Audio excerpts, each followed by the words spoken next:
Hello everyone. आज की video में जो हम modern approach to the study of comparative politics discuss करने जा रहे हैं वो अप्रोच है decision making approach with reference to Schneider. So let's start the video. Decision making is regarded as the core of political process by many thinkers. Decision making को काफी सारे thinkers द्वारा political process का एक important part माना गया है and all the political structures are involved in the process of decision making. Her political structure चाहे वो लेजिस्लेचर हो, एग्जीक्यूटिव हो या जुडिशरी हो, वो डिसीजन मेकिंग की प्रक्रिया में इन्वॉल्व होता है। Decision making approach studies politics as a process of decision making. तो ये जो अप्रोच है ये पॉलिटिक्स की स्टडी किस पर्सपेक्टिव से करती है? डिसीजन मेकिंग के पर्सपेक्टिव से। तो देखिए अलग अलग अप्रोच पॉलिटिक्स की स्टडी अपने अपने तरीके से करती है। स्ट्रक्चरल फंक्शनल अप्रोच स्टडी करती है कि स्ट्रक्चर्स क्या फंक्शंस परफॉर्म करते हैं। वहीं सिस्टम्स अप्रोच सिस्टम के विद इन इंटरैक्शंस को स्टडी करती है और उनकी इंटरडिपेंडेंस को स्टडी करती है। और जो डिसीजन मेकिंग अप्रोच है ये पॉलिटिक्स की स्टडी डिसीजन मेकिंग के एंगल से करती है, बिकॉज ये पॉलिटिक्स को डिसीजन मेकिंग की एक प्रोसेस या प्रक्रिया मानती है। It explores the attributes of decision makers as well as the types of influences on the decision makers. ये अप्रोच स्टडी करती है डिसीजन मेकर्स के फीचर्स की, उनके कैरेक्टरिस्टिक्स की, एज वेल एज ये स्टडी करती है कि डिसीजन मेकर्स कोई डिसीजन लेते समय किन किन फैक्टर से इन्फ्लुएंस्ड या प्रभावित होते हैं। इस अप्रोच को डेवलप करने में एक इम्पॉर्टेंट रोल प्ले किया है रिचर्ड श्नाइडर ने और चार्ल्स लिंडब्लूम ने। तो रिचर्ड श्नाइडर ने, उनके कोलीग्स ने इस अप्रोच को प्रेजेंट किया था अपनी book American foreign policy formulation principles and programmes, जो कि पब्लिश की गई थी सन 1954 में। और एक और बुक में decision making as an approach to the study of international politics, जो कि पब्लिश हुई थी ईयर 1953 में। Talking about the meaning of decision making, a political decision which is taken by a few political players or decision makers influences a bigger society, and such a decision is generally influenced by specific situations. Decision making approach मानती है कि एक political decision जो कि चुनिंदा political players या decision makers द्वारा लिया जाता है, यानी कि decision making में चुनिंदा players ही involved होते हैं, ये डिसीजन एक बड़ी सोसाइटी को प्रभावित करता है और ये डिसीजन इन्फ्लुएंस्ड होता है कुछ सिचुएशंस से। तो डिसीजन मेकर्स जो एक डिसीजन लेते हैं वो हमेशा कुछ सिचुएशन से प्रभावित होता है। Therefore, it takes into account psychological and social aspects of decision making also. ये अप्रोच डिसीजन मेकिंग के साइकोलॉजिकल और सोशल यानी कि सामाजिक एस्पेक्ट की स्टडी भी करती है। इसको अगर हम एक एग्जाम्पल के थ्रू समझना चाहें, सो लेट्स सपोज एक सोसाइटी में क्राइम्स बहुत ज्यादा बढ़ रहे हैं, तो अब डिसीजन मेकर्स को एक ऐसा डिसीजन लेना होगा कि क्राइम्स को कम किया जा सके। So they will have to come up with policies and laws जिसके द्वारा क्राइम को कम किया जा सके। तो देखिए एक पॉलिटिकल डिसीजन को यहाँ पर एक सोशल एस्पेक्ट ने इन्फ्लुएंस कर दिया है, एंड सोशल एस्पेक्ट क्या था? Crime. So this is how जो पॉलिटिकल सिस्टम है वो सोशल एंड साइकोलॉजिकल एस्पेक्ट से या आसपास की सराउंडिंग से प्रभावित होता है। Schneider, Brooke and Sapin are of the opinion that decision making approach can be used to study state behavior. तो Schneider, Brooke and Sapin का ये मानना है कि डिसीजन मेकिंग अप्रोच को यूज किया जा सकता है स्टेट के बिहेवियर की स्टडी के लिए। According to James Bates, a decision-making process involves a decision maker, an environment in which the decision maker must operate a set of actions available, and a set of goals to be accomplished. तो James bets ने describe किया है decision making process को। उनके हिसाब से decision making process में क्या आता है? इसमें सबसे पहले आता है एक डिसीजन मेकर, यानी कि जो लोग डिसीजंस लेते हैं, एक एनवायरनमेंट जिसमें डिसीजन मेकर ऑपरेट करता है, जिसमें वो कार्य करता है, जहां पर उसके पास अलग अलग सेट ऑफ ऑप्शंस या एक्शंस अवेलेबल होते हैं और उनमें से उसे एक ऑप्शन को चुनना होता है। सिलेक्ट करना होता है, and a set of goals to be accomplished. Decision making process में सेट ऑफ गोल्स भी आते हैं जिन्हें अचीव करने के लिए एक डिसीजन मेकर डिसीजंस लेता है। तो फॉर एग्जाम्पल, क्राइम को कम करना, क्राइम को डिक्रीज करना can also be a set of goal to be accomplished. तो ये चीजें आती हैं डिसीजन मेकिंग प्रोसेस में according to James Betts. Schneider defines decision making as a process which includes selection from a number of alternatives to bring about the desired result as envisaged by the decision makers. Schneider, जिनके perspective से हम ये decision making approach को study करेंगे, उन्होंने define किया है decision making को एक ऐसी प्रक्रिया के तौर पर जहां पर कई सारे ऑल्टरनेटिव्स में से या ऑप्शंस में से एक ऑप्शन को सिलेक्ट किया जाता है ताकि एक चेंज लाया जा सके, एक रिजल्ट को अचीव किया जा सके, एक ऐसे रिजल्ट को अचीव किया जा सके जो डिसीजन मेकर्स देखना चाहते हैं, या इसे हम कह सकते हैं कि ऐसे गोल को अचीव किया जाए उस डिसीजन को लेके जिसे डिसीजन मेकर अचीव करना चाहते हैं। This is what decision making is according to Schneider. Now let's understand कि श्नाइडर की डिसीजन मेकिंग अप्रोच क्या है through understanding its features. Schneider की अप्रोच के दो मेन पर्पसेस हैं या दो मेन ऑब्जेक्टिव्स हैं। सबसे पहला है to help identify the structures in political sphere where decision making is required. ऐसे स्ट्रक्चर्स को आइडेंटिफाई किया जाए पॉलिटिक्स से रिलेटेड जहां पर डिसीजन मेकिंग की जरूरत पड़ती है, and to help analyse how decision making is done and actions are taken. Second objective है ये एनालाइज करना कि डिसीजन मेकिंग कैसे की जाती है और एक्शंस कैसे लिए जाते हैं। Next feature is the difference between static analysis and process analysis. Schneider ने डिफरेंस बताया है between the static analysis and process analysis, according to which static analysis does not discuss how the changes that take place in the system and why the changes take place. तो Schneider के अनुसार static analysis क्या होता है?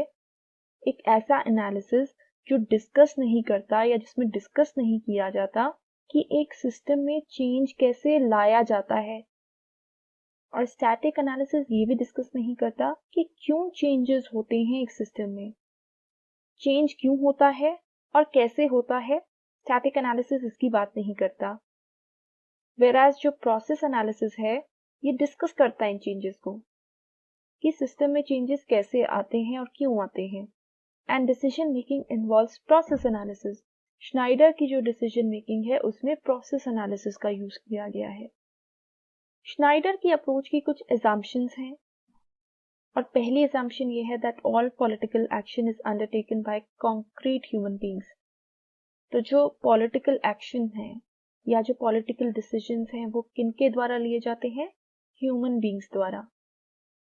And that if we want to properly understand the nature of their action, we should view the world not from our point of view, but from the perspective of the persons responsible for taking decisions। तो अगर हम उन humans द्वारा लिए गए actions को या decisions को सही मायने में समझना चाहते हैं, प्रॉपरली अंडरस्टैंड करना चाहते हैं, तो हमें उन डिसीजन मेकर्स का पर्सपेक्टिव समझने की ज़रूरत है, उनके हिसाब से सोचने की ज़रूरत है, ना कि अपने पर्सपेक्टिव से चीज़ों को देखने की ज़रूरत है। इसका मतलब ये है कि हमें ये समझने की ज़रूरत है कि एक डिसीजन मेकर डिसीजन लेते समय किन किन फैक्टर्स से, किन किन सिचुएशन से प्रभावित हुआ है, इसकी बात श्नाइडर करते हैं। Next are the variables of the decision making approach. Decision making approach में किन किन वेरिएबल्स की या कंपोनेंट्स की स्टडी की जाती है, और शुड वी रादर से कि डिसीजन मेकिंग अप्रोच में क्या क्या स्टडी किया जाता है। The first thing is the decision actors. So decision actors कौन होते हैं? The decision makers. The ones who take decisions are called the decision makers। सारे पॉलिटिकल डिसीजंस ह्यूमन बींग्स द्वारा लिए जाते हैं जो कि उसी सिस्टम के विदिन कार्य करते हैं, एंड दैट्स वाई इन एक्टर्स की स्टडी करनी जरूरी है। Next variable is the decision makers as actors in a situation. तो नेक्स्ट वेरिएबल होता है कि decision makers as actors in a situation, कि डिसीजन मेकर्स एक सिचुएशन में कैसे एक्ट करते हैं। और इसकी स्टडी के लिए क्या स्टडी किया जाता है, डिसीजन मेकर्स के बिहेवियर को, वो कैसे डिसीजंस लेते हैं, वो एक डिसीजन क्यों लेते हैं। और इसके अलावा the environment in which they formulate and implement the decisions is also studied. जिस एनवायरनमेंट में वो इन डिसीजंस को बनाते हैं, उनको इम्प्लीमेंट करते हैं, उस एनवायरनमेंट की स्टडी करने की भी ज़रूरत है। उसके बाद आता है internal setting and external setting. Internal setting is the society in which the officials make decision. Internal society क्या होती है, वो सोसाइटी जिसके विद इन ऑफिशियल्स डिसीजन लेते हैं। और इसमें आता है public opinion, major organisations, social organisations, structures, उनके फंक्शंस, इंस्टीट्यूशंस के पैटर्न्स, सोसाइटी का पैटर्न एंड अदर्स। तो इंटरनल सेटिंग में इन एस्पेक्ट्स की स्टडी की जाती है। ये एस्पेक्ट्स एक ऑफिशियल को डिसीजन लेते समय इन्फ्लुएंस करते हैं और इसमें आता है पब्लिक ओपिनियन भी, मेजर ऑर्गेनाइजेशन, सोशल ऑर्गेनाइजेशन। इसके बाद आता है external setting. External setting consists of actions and reactions of other states. दूसरी स्टेट्स का एक डिसीजन को लेकर क्या रिएक्शन रहा, उन्होंने और क्या एक्शन लिए, ये सब आता है एक्सटर्नल सेटिंग में। तो इन एस्पेक्ट्स की स्टडी भी डिसीजन मेकिंग अप्रोच में आती है, जब ये अप्रोच स्टडी करती है पॉलिटिक्स की। Next variable is the decision situation. Decision situation में आता है कि किस सिचुएशन में डिसीजन को लिया गया था। How was the situation when the decision was taken. क्या वो सिचुएशन अर्जेंट थी या अर्जेंट नहीं थी। क्या वो एक ऐसी सिचुएशन थी जिसमें रिस्क इन्वॉल्व था या नहीं था। क्या स्ट्रेसफुल थी वो सिचुएशन या थ्रेटनिंग थी। क्या डिसीजन लेते समय टाइम की शॉर्टेज थी या पैसे की शॉर्टेज थी। तो ये सब भी स्टडी किया जाता है under this approach. Next is the decision process, निर्णय लेने की प्रक्रिया। तो डिसीजन मेकिंग जो है, it involve selecting one course of alternatives from the available number of alternatives. कई सारे जो ऑल्टरनेटिव्स हमारे पास अवेलेबल होते हैं, उसमें से एक ऑल्टरनेटिव को चूज करना is decision making. And for studying decision making process, Schneider ने रेकमेंड करा है स्टडी ऑफ 3 मेन फैक्टर्स, जिसमें पहला है sphere of competence. It includes those activities of decision makers necessary for the achievement of the objectives. इसमें ऐसी activities involve होती हैं जो एक डिसीजन मेकर नेसेसरी समझता है गोल्स की अचीवमेंट के लिए। Then comes communication and information which is available at the time of decision making. Decision making के समय कौन सी इंफॉर्मेशन अवेलेबल थी, क्या क्या इंफॉर्मेशन अवेलेबल थी, कम्युनिकेशन किस प्रकार का था। This is another factor involved in decision process.